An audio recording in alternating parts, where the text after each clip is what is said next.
کے ٹرسٹی جناب علی نمازی صاحب بھی یہاں موجود ہیں. وہ اس وقت بول نہیں سکتے ہیں، ان کی حالت ایسی نہیں ہے کہ وہ اس وقت یہاں کو کر ان کا پیغام جو ہے وہ مقتدی عباس صاحب آپ سنا دیں. جناب علی نمازی.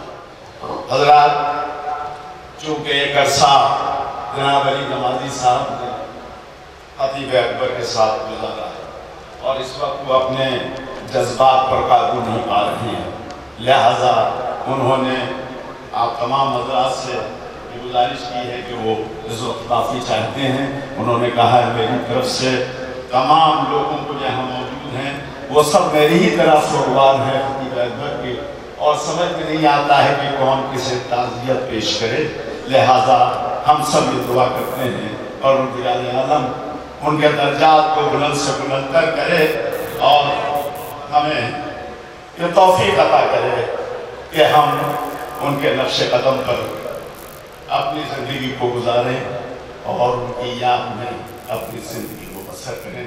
وعلیکم السلام.